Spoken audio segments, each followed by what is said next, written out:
Hi, welcome back to our YouTube channel. Live and direct. We are back. So, if you're a new subscriber, welcome to our YouTube channel. My name is Immaculate. And I'm Imma Mide, aka Saint Lumi. Never forget ganja. See, in this life, something is key, consistency. So when people are not consistent, it's a red flag. You guys watch it. That's a red flag to watch out in relationship. You're still red flag now. You can drop me back in Agbo. You turn me to my father. That's a red flag. Today you are doing never forget the ganja. Tomorrow, I mean, pick one. Today you're hot. Tomorrow you're cold.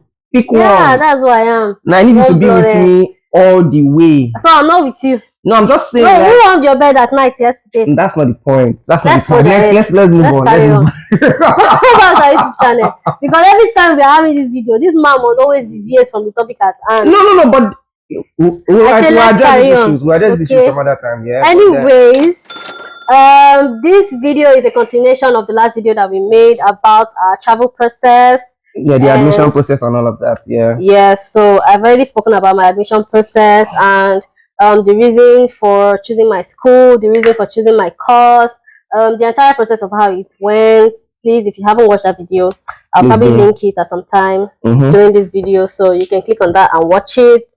And yeah, this video is now about the continuation of that. We're going to be telling you about the visa process. Our visa process. Yes. Yeah. How the visa process went and everything we had to do. Yeah. So yeah.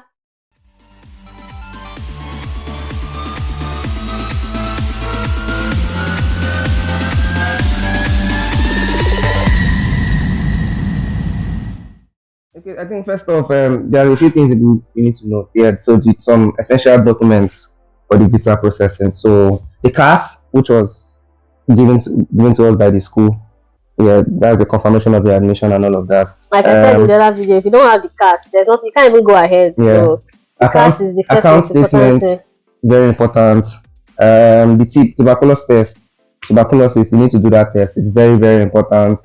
You must do it. It's very, very important. About that tuberculosis test, you can only apply for your tuberculosis test when you have your valid passport. So if your passport is expired or is not ready, you can't apply to do your tuberculosis test. So I just wanted to note that so that we are on the same page. Letter of sponsorship, because we are couples. Yeah, I have to write a letter to say, oh, she's my wife, and I'm actually attesting to the fact that I'm going to be sponsoring and I'm in charge of a payment of our school fees and all of that. So that basically applies like when somebody's not not to couples. You're not the one paying. Exactly. Yeah. So your name is not the one on the statement. That's all. If your name is not what is on the statement, you need that letter from the person that owns the statement. Yes. That shows that the person is aware, because I know you can pick up statements from anywhere. Exactly, especially if the person is supposed to use that statement to pay for something for you. There definitely has to be like an evidence of agreement that the person is doing that for you. Of course, so, your passport, valid passport. I mean, even the school will not give you admission if you don't have a valid passport. So that one is basic. Yeah. Marriage certificate for those that are married. Yeah, you need your marriage certificate. To show evidence that that your partnership is legal in some way. And there's some other really little documents along the way. So let's just jump right in. In the last video, I said I understood why people actually use agents, but then it's not really what will I put it? It's a long process, but then it just teaches you patience and step-by-step things. Because at the end of the day, the advantages of doing these things yourself is it helps you answer questions when you get to the border. Because most of the things you put on your visa form are what they randomly ask you at the border. Yeah. So things like what course, the duration of your course, they expect you to know all those things. Since you applied for the course, you are given admission, you've seen your admission letter, you've known when your course is going to be over and all of that. So you know the duration of so all those basic things. Where are you going to? The places you are going to, what you filled in your form. So doing it yourself makes you just know those things offered. You don't need to cram it, because why? You filled it yourself and then you sort out those information yourself. That's the advantage of doing it yourself. So at the border, you're not fretting, you're not shaking, you're not scared that, did they answer the questions correctly? Because most of the questions they ask is what is the information that you feel that they have on you. So that's it. That's the number one advantage of actually doing it yourself. I wasn't touching your boobs. Okay, so let's jump right into it. CAS is given to you by the school. So that one is gotten from the school, so there's that one is given to you. You don't need to hustle for it. You just apply for it and you get it. The next thing I want to talk about will be your statement of account. So while you're even applying to schools and all of that, on the uk.gov website, uk.gov website, Yeah. gov.uk, sorry, on gov.uk, it shows you the amount you are going to need for if you are coming alone or you are coming as a couple. Yeah, or you're coming as a dependent. Yeah, whatever. the amount you're actually going to need is there on the website. Take out time to read it and then just go through this course. So the what you can do to speed up your processes, because I noticed that most times the challenges that people have is they start rushing for their gathering their proof of funds when they've gotten admission, and then they now have to wait that 28 days so that money is in their account for 28 days before they now apply for visa, because the money in your account is to sit in your account for 28 days before you can apply for visa. The forward thing to do will be to be gathering that money in your account while you are still even processing the admission. It helps you speed up the process. For those of you that might be in a hurry and you want to speed up your process, you don't want to wait 28 days, be gathering that money while the admission is still being processed. I mean, with or without whatever it is, the money is already, the days are already counting. Yeah, it's already counting. Exactly. The days are already counting for you. So by the time you're ready, you might just see that you are waiting maybe, or you are waiting just 1 week before you can now apply for your visa, because it doesn't make sense. It's not advisable for you to apply for visa when these funds are not sat in your account for 28 days. Nobody's going to pity you. Then what they will do is to calculate only the amount that have sat in the account for 28 days. So if it's not complete, you still have to wait. So there's no difference. Visa application is expensive. You just want to be calculated about it and don't waste money. So go to the website. UK is on that same website. That's it's on gov.uk. Yeah. Everything you need is on that website. So even when there's a place that says, "Oh, apply for your visa," I think you see it there on the website. Yeah. So when you apply for your visa on the website, it starts off with your CAS, all that process, because your CAS is the first thing that links you to the UK with the school and everything. So you put your CAS in and then you start the process. For those, it's like I said, it's a long process, and then just take out your time. It took us about 5 hours. About 5 hours to fill to fill the form. And because we started at 11 p.m. And finished at about 5 a.m. ish. 4 a.m. there about, So it's just something you have to take out time to do. Be settled, have good internet connection. Very important.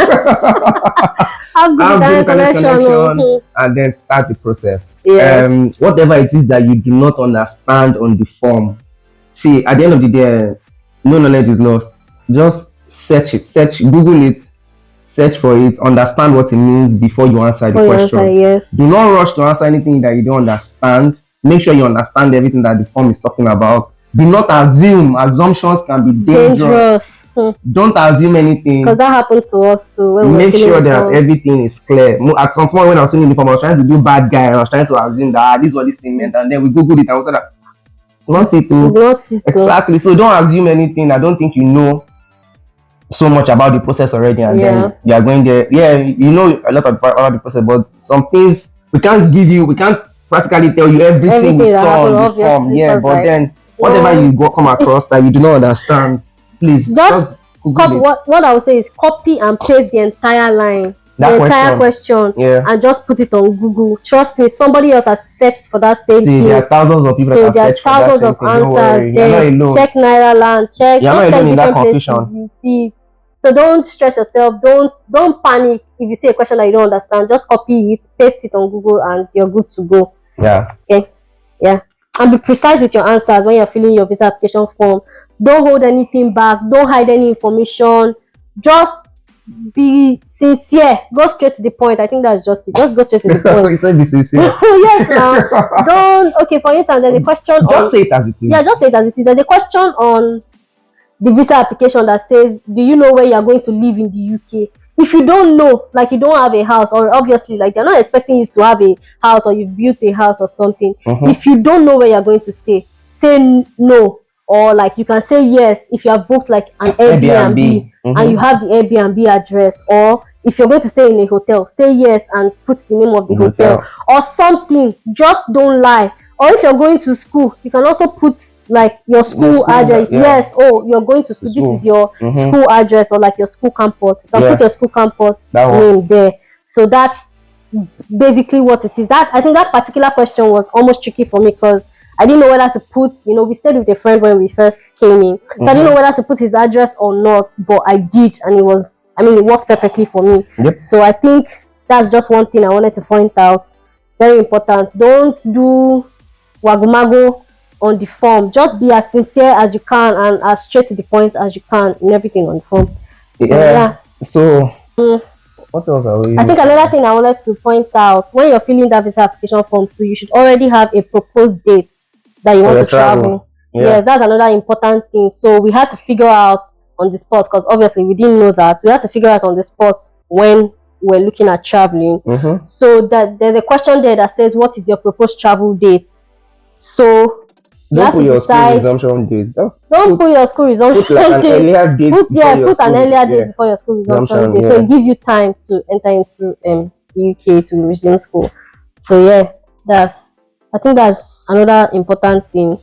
And then what you need to note when applying for your visa as well is that you need to plan how you're going to pay for it, because your Naira cards don't work on the platform because it's an international platform. So the Naira cards don't work.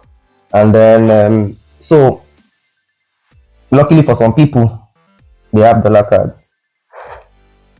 In cases where you do not have dollar cards, you need to get someone that actually has this card, and then they can make that payment for you while you are doing the application on the go. Because when you start off with the visa payments, it gets to a point where you're going to pay for IHS or NHS or NHS, baby. NHS. You are trying to pay for that health insurance something. Yes. You pay for it, and then your card also cannot make that. Your Naira card cannot make that payment as well. So you're going to need a dollar card or a pound card or international card to make that payment. So these are things you should prepare for, so that you don't start the process and then you get to the point of payment and then you're stuck because nobody didn't know about it. So your Naira card does not work. So you have to. I think you have to have a contingency plan. Yeah, the only thing in that process that your Naira card works for is when you're booking your biometric, because it's a Nigerian company that you're doing the biometrics with. Yeah. So you can use your Naira card then, but the visa application and the NHS payment, you can't, basically. So yeah, and then when you are booking your visa application, your biometrics, they ask you questions like, are you uploading your documents? See, there's a checklist. So the process is actually very step by step. There's a checklist document that they send, that they give, that you see on the screen, and then you are told to upload all those documents. So your CAS documents, your marriage certificate, your offer letter from the school, everything, all of that, that you marriage have certificate, done all of that. This application you are going to actually upload all those documents. Your account statements, you upload it. Letter of sponsorship, you upload all of those things. That applies. You upload everything. So and actually, there are two options. Make sure that you have the original. But make sure you have that copy of everything with just you, in case. I mean, there's always there are actually two options. So you can either upload it, or you can have it and take it to their office. They'll make a photocopy for you and upload it for you. But in my opinion, it's easier and faster to upload it yourself, because when you get there and you want them to print it, so they will still have to print it for you or make photocopy for you. It just takes a lot of time. That's just what I'm trying to say. So it's much faster for you to just upload it there. Once you upload it there, they can already see it on their end. So you just go for your biometrics and they have everything there. So yeah, I think that's basically it about the biometrics. There's nothing special there. So take your time. Happy? Yeah, so for the biometrics, one person pays, one person doesn't pay. So the primary applicant doesn't pay for biometric booking, but then the dependent always pays.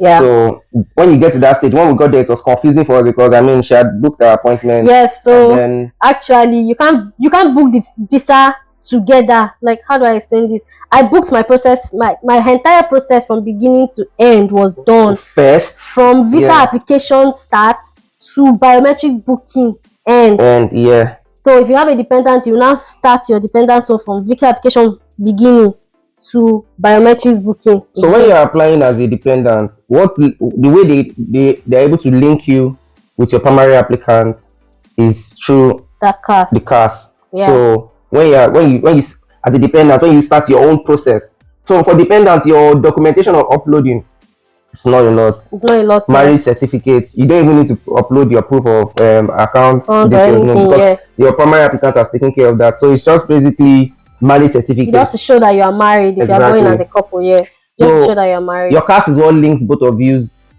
application together. So you guys don't miss that part. It's very tricky. You could miss it, but then make sure you look out for it. CAS is what links both of you together doing the application for your dependent visa. It's even like almost the first or the second page of that thing. They'll just ask you, really do you know your primary applicant's CAS number? Yeah, exactly. You really cannot miss it. If you don't put it, you can't even go for that. That's just basically it. So yeah. Also, don't be confused. This biometric page we're talking about, after you finish your visa application and you finish paying for visa fees and you've paid for NHS fees, that same application will now direct you to the partnership office voila, English is out, to the partnership office to book your biometrics. Yeah. So it's not like you have to start looking for where you go and book it. No, it just directs you to their partnership office where you book it. So like you also said, like me, I didn't pay. So after my own process, because I'm a primary applicant, I didn't pay for my biometrics. So but when we're booking his own, we're even shocked. Like we could not even book. So we could not even select the free booking because they were all just locked. Yes. The only thing they were saying was pay this amount, pay for BRP, pay for this one, pay for that one. So we just selected one and then paid for it. Yeah. So yeah, I don't know what else happened. So obviously after filling all the forms and paying your visa fees, your NHS fees, also the payment will also happen on the visa application website. So we're just saying, like, don't stress yourself. That's why that process takes a very long time, because everything happens on that website, step by step, every page. So once you finish a page, it tell you to save and proceed. Save and proceed. So the good thing, I think the thing about it is that, let's say you don't even have time to do it at a stretch like we did 5 hours. Yes, you can actually save and continue. Come back later. Exactly. So let's say you get to the point where you're supposed to make payment for something and then your card is not working. You can save and continue. So you just log in onto with your details. They send an email to say, oh, if you want to continue your visa application process, click this link. So if you don't go through that link, you can't log in back. So just click the link in your email and you can proceed. So you can. So while you're waiting, maybe you didn't get someone to pay for, you didn't get a card, you are not informed that Nigeria cards don't work on that platform, blah blah blah. You can save and continue, but make sure that it's closed. The time is not so far apart. Yeah. So just figure that out and then do it. Okay, so I think that's basically all about the form. Obviously, if you have any question about it or you're confused about anything when you're filling, please don't hesitate to reach out to us. We are glad to help at any point in time. Okay. And then obviously after the filling process, you go and do your biometrics capturing. There's nothing there. Once you get there at the time that you chose on your application, you do your biometrics. Just make sure you are standing close to the gate in front of the line because a lot of information goes on around that gate. Yes. They used to just the come. The security man will just there. Will just come and be whispering. You say, Belgium, Germany, this way. This one, this way. This one, this one. Don't hear. We can't hear you. Just become. So you have to go and they don't shout. So they don't shout. Or they'll just want to give you information. You probably not be asking us from the back. What did they say? What did they say? I was so upset. Please make sure you make your way to the front. Yeah. Okay. And then you do your biometrics and then you wait for your visa to come out. Wait for your visa to come out. This is now where you fingers crossed. You wait. That one, there's nothing you can tell you. You wait. You just wait. Carry on your life as usual. Yeah, and just wait. Try to keep your cool and make sure that everything is okay. No, like I did. I just kept my cool. Yeah. Which cool did you keep? I kept my cool. Yeah. Stop deceiving the public. No, I actually kept my cool. Right. I kept my cool, but I was just asking her, oh, did you get anything? Any update? That's keeping your there's cool. a way you can track it here. Yes, you can see the progress of documents received, documents sent to this, documents sent back to this, documents sent to this. So you can see the progressions of how your documents are being passed from one stage to another. It's actually on that biometrics website. They also send you an email. So with that link they send to you, you can log back into your profile and then check where your documents have gotten to. So if it's still with them, it will show that it's still with them. After they've moved it to the people that will decide, it will show that it has moved. After it has come back to them, is to show that it has come back to them. Then the next part will now be visa ready, or a participant has collected visa or something like that. But they always reach out to you, always send you an email to say, yeah, come and pick up definitely. here. They always send you an email to say, but they give you the option so of you can track it. They also give you at the biometric. They also give you an option of actually them delivering it to you. It comes at a charge, but then that option is available. If you want your passport delivered to you, courier to you, yes, they can. That option is available as well when you are doing your biometric. So you can select that option as well, or you can just come forward. You can do the traditional pickup like we did. Just pick up your stuff. So, well, when your visa is ready and you go to pick up, it comes with a letter.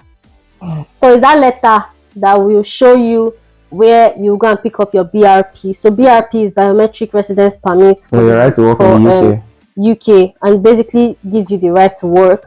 So that's the place where you're going to pick up your BRP is also included in the visa application form. So for instance, for some schools, it actually didn't happen with my school. For some schools, they actually give it to you, so you can go to your school and pick up your BRP.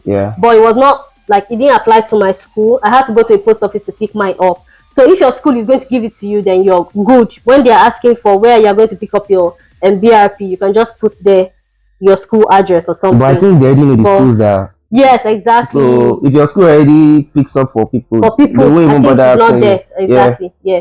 But if your school doesn't, it's to show that your school doesn't. So you put an address where you're going to stay immediately. That's why that address is important. So they'll give you the suggest. Suggest post offices close to you, that, so you pick anyone. First place you're going to stay when you get there. So that's basically how BRP collection works.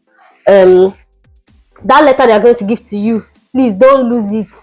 Don't throw it away. My advice will be, immediately you collect it, scan everything into your phone, into your OneDrive, upload it everywhere. Save it everywhere. Just have copies of copies. Just keep it here. Scan it. Save it on your phone, front page, second page, no matter how many pages. Save as a document, save as PDF. Just save it. Even your passport, your visa, everything. My advice would be scan everything and have it soft copy also. And then I think that's basically everything that happened about the visa process. And I don't know. Oh, then I think a few word of advice. Plan your finances. When you are coming to the UK, it's like starting all over again. So it's actually starting all over again. So don't move. So plan your finances. Don't move as if you're going to Ijebu from Lagos. Be ready for culture shifts, culture shock. If you are the person that's not open-minded, if you're not open-minded, be ready for the culture shock or the culture shifts. So just be ready. Prepare your mind.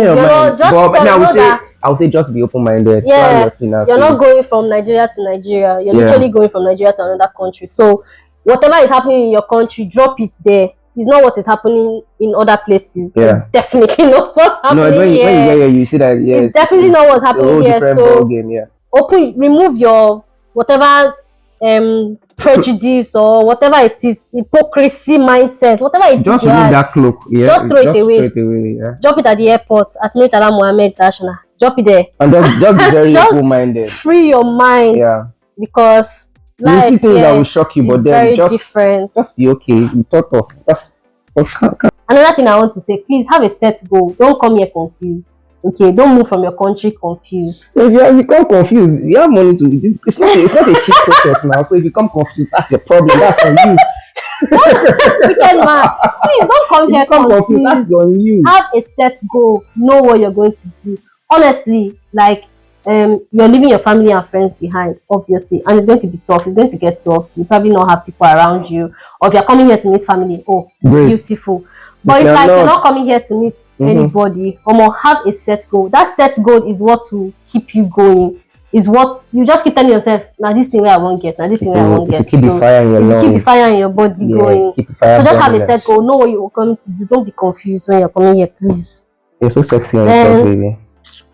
Yes, I think I can watch it. Plan your finance and don't just plan for your POF. Plan for money you will have after you pay when you land. Anyways, we'll talk about that in the next video. In the next video. But then just try to be as liquid. And then, like you already said, prepare for lifestyle change. Yeah. That's it. Yeah. So for people who want to know, I mean, the little things we did when we got here and how we basically planned, we'll probably make another video of that. This video is already long enough. So we'll do another video of when we actually arrived in the UK and everything, you know, we did. So yeah, another thing I would say about moving from Nigeria, we actually bought this scale thing. So whatever flight you're using to travel, check what their luggage, what's that allowance, luggage allowance. We bought scale, and this one's load was 40 something kg for airline that had 23 kg allowance. This guy literally shouted at me, "You can change that box." Like my box, like he couldn't even lift it. Couldn't lift it. I was like, "What is it? Where do you think you are going to? Who's going to carry it?" Screamed at my head. Oh, not me, man. I should go and change the box. So I had to buy 2 smaller boxes. So basically, I think that scale measurement thing will be very helpful. Yeah, it just helps you. We didn't bring it. We left it in Nigeria, or else I would have shown it to you. Yeah. It's not really pricey. Yes. Yeah. It's quite affordable. So it saves you all the stress of reshuffling trying to get your luggages to the right and kg at the airport. Basically, that's what happened to us. What we did was we weighed our boxes, and then anything we already knew the one that was we already knew what we were going to pay. Everything in one box. Yeah, we knew what we were going to pay excess luggage on. So we already planned to pay excess luggage on one box. Yeah. So that was what there happened. There was no miracle we could do to that one. That one was because I had to carry everything I need.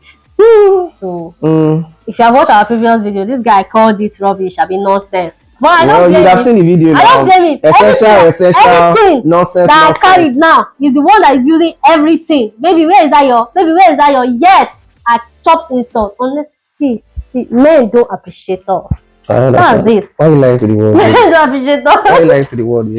Okay. Yeah, thank you for watching this video. If you've gotten to this point, we sincerely apologize that it's so long, but we hope you picked 1 or 2 things from what we've said. If you have any questions at all, whatever, there is no stupid question. Okay, whatever it is, please reach out to us. Our Instagram DMs are in the description box. Our email is also in the description box. I actually try to make this video as short as possible. So please feel free to reach out to us. No problems at all. And at this point, if you've not subscribed to our YouTube channel, what are you waiting for? Check yourself, Sha. Well, like what will you say you're waiting for? There's nothing again. Just check yourself. Just check yourself. Well, we love you. We love you. We love you. We love you forever. Love you always. Mwah, mwah, mwah. Bye, everyone. Bye. Bye, everyone. Bye.